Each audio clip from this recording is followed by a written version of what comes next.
अस्सलाम वालेकुम viewers, welcome back to the channel.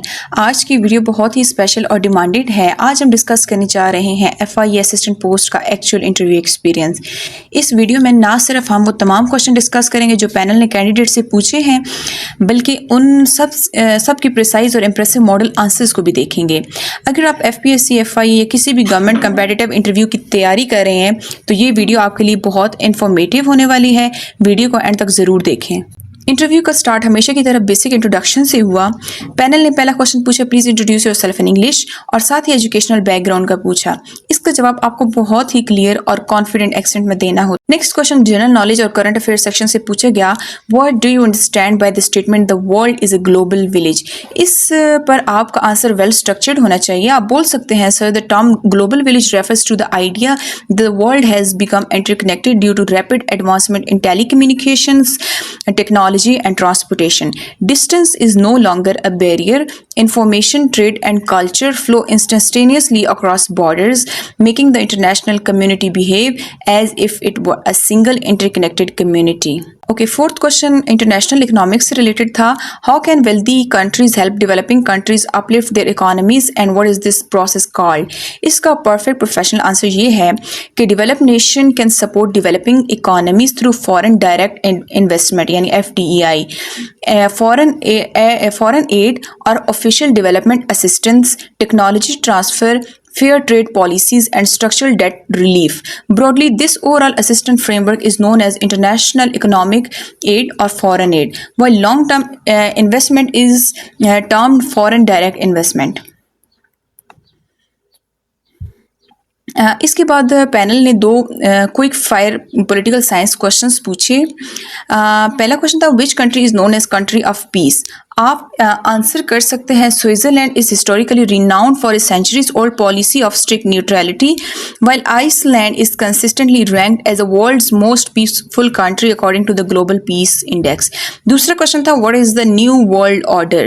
The new world order refers to the significant balance of power shift in global geopolitics, most prominently observed post Cold War.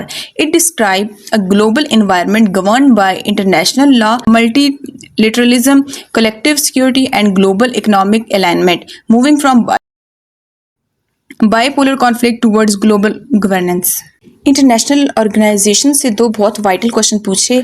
एक तो United Nation का main role, the primary mandate of the United Nation is to maintain international peace and security, foster friendly relations among nations, protect human rights और and promote sustainability global development. ये इसका answer हो सकता है। Second one इसकी World Bank का main role, the World Bank provide long term financial loans, developmental grants and technical assistant to the developing countries to reduce poverty, finance infrastructure projects and boost sustainable economic growth.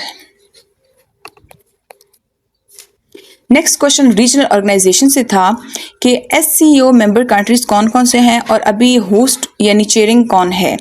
आपका answer होना चाहिए, the Shanghai cooperation organisation currently consist of 10 member states, China, Russia, Kazakhstan, Kyrgyzstan, Tajikistan, Uzbekistan, India, Pakistan, Iran and recently Belarus. Regarding hosting, Pakistan successfully hosted the SCO Council of Heads of Government Summit in Islamabad in October 2024 for the 2024-2025 rotating presidency.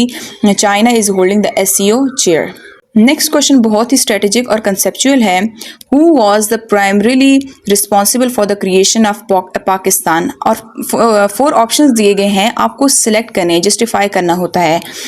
आप answer दे सकते हैं और justification भी ऐसे दे सकते हैं कि sir, while Allama Iqbal envisioned the idea of separate Muslim states and the British Empire facilitated the legal partition, the primary operational force and leaderships responsible for creating Pakistan was Quaid-e-Azam Mohammad Ali Jinnah. और इसकी जस्टिफिकेशन कैसे दे सकते हैं, Quaid-e-Azam Mohammad Ali Jinnah translated Allama Iqbal's philosophical concept into concrete political movement, though his unmatched legal acumen, political strategy, and unity under the All India Muslim League, he successfully navigated intense resistance from both the Indian National Congress and the British Raj, turning the two-nation theory into reality on August 14, 1947. Interview का last technical question Schengen zone के बारे में था। What is Schengen area and which countries are included? The Schengen area is a zone comprising 29 European countries that have officially abolished border control at their mutual boundaries.